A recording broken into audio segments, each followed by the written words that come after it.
guys, my name's Adam if this is your first time here, and today we're going to be doing something a little bit different. It's not too different though. Basically, usually when I do a movie discussion, it's for Movie Club Strikes Back. This time though, we're going to switch it up a little bit and we're going to do it for Harry Movie Club, which is Mr. Harry Britt's own movie club that he does. Mr. Harry Britt has his own channel where he does a lot of sort of quirky news stories and his own movie club. So go check him out, it's a really fun channel. This week he picked Ready to Rumble, which is a, well, firstly I guess it goes to show you, since this is my first time taking part in Harry Movie Club, that where there's pro wrestling, I will be there. Ready to Rumble is a movie that came out in 2000. It stars David Arquette and Scott Caan as two sort of slacker, loser kind of pro wrestling fanboys that just can't deal with the fact that their beloved Jimmy King has lost a professional wrestling match. They go on a journey to bring Jimmy King back to his previous glory, despite the fact that Jimmy King sort of doesn't seem very interested in pro wrestling at all anymore. There's some things that I liked about this movie and some things that I didn't like. What I like about this movie is that it makes pro wrestling look fun. It's a very positive portrayal on pro wrestling, as opposed to some other movies that had a more realistic view of it, but by the end of those other movies, you sort of get to them going like, why would anybody ever want to be involved in pro wrestling? It's such a miserable lifestyle. Other things that I liked is there's some actual legitimate references to actual things that have happened in pro wrestling, specifically the Montreal Screwjob. The beginning of this movie starts out with, there's no sort of, they don't hide the fact that pro wrestling is predetermined in this movie, and they start out by showing the promoter telling one wrestler that he's going to win this match, and by the end of the movie, or by the end of the match, they double cross him and they beat him without, in a legitimate fight. A lot of you probably don't think that that could happen, but it actually did happen 3 years before this movie came out in what's been known as the Montreal Screwjob, where Bret Hart was told by Vince McMahon that he would win a match and was beaten in the middle of the ring without being told that it would happen. There's other references to real legitimate things in professional wrestling. For instance, Sal Bandini is clearly based on Bret Hart's father, Stu Hart.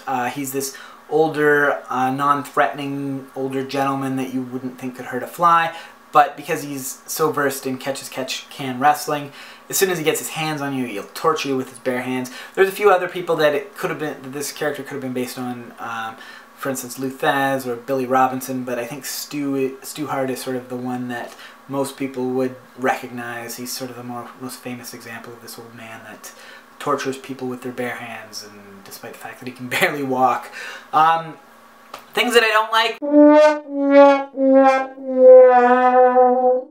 Well, firstly, let's call a spade a spade. This is a friggin' terrible movie. This is a bad movie. As fun as it is to watch, it's a really bad movie. With that said, it's still fun to watch. What I didn't like about this movie, I mean, it's not really the movie's fault, but it is sort of to blame for David Arquette's WCW World Heavyweight title reign. That's right, in order to promote this movie, somebody thought it would be a great idea to give David Arquette the World Heavyweight Championship. I don't know what they were thinking, and David Arquette has actually done interviews where he talks about the fans' reaction, where they're just devastated. There were people crying, no, how, why, this can't be real. I would understand if it was someone like Robert De Niro, or who's this guy, some pitchman for a telephone company. Ric Flair's book, he talks about how even David Arquette seemed to be embarrassed by the fact that they gave him the title. Ric Flair pulls him aside. In his book, he describes pulling, Ric Flair in his book describes pulling David Arquette aside and telling him to do something good with his title for once and wear it to the bar and buy everybody drinks all night long, which David Arquette does. And it's also worth mentioning that David Arquette donated his entire paycheck while he worked for WCW and was the World Heavyweight Champion to the families of Owen Hart, Brian Pillman, Bobby Duncan Jr., all who had passed away recently, and Darren Drozdov, who recently was working for the WWE and was paralyzed, put in a wheelchair for the rest of his life. So that's very generous of him. Ric Flair even says that he is, you know, it wasn't David Arquette's fault. He was as much of a champion as anyone else. He was had more class than a lot of other people that had worn the title. It was just a very poor decision by people in charge. Some things that I also want to mention is the budget. There was a planned sequel for this movie. The budget for this movie was $24 million, and it only grossed $12 million. So that kind of would explain why there is no sequel. It was a box office flop. Also, this movie came out in April of 2000. It's worth mentioning that WCW, the company that was promoting it, had folded by March of 2000, so less than a year later, almost to the exact week. There's some things that I'm very confused about. I mentioned it's clear that this movie doesn't sort of keep kayfabe, for those of you that know what kayfabe is, and if you don't, I can't explain it because of kayfabe. But they don't...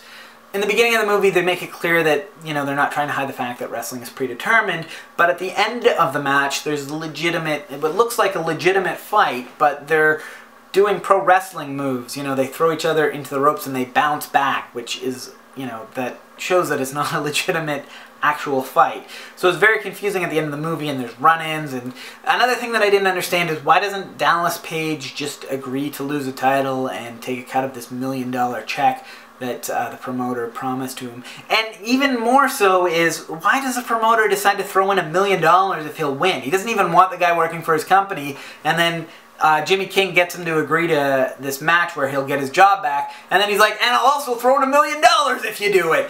Doesn't make any sense. So with that said, would I recommend this movie to somebody? Absolutely not, unless you're involved in pro wrestling, because I will say that I know for a fact, from my own personal experience, that there are people in the industry that do reference this movie and quote it. I've actually seen a few people do a 4-post massacre in training before. So would I recommend this movie to most people? Absolutely not.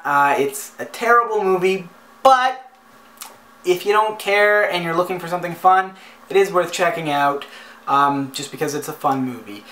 Anyway, that's all I have to say about this movie. I hope you enjoyed it. I hope you found this review or discussion valuable. Thanks for watching, and have a good day.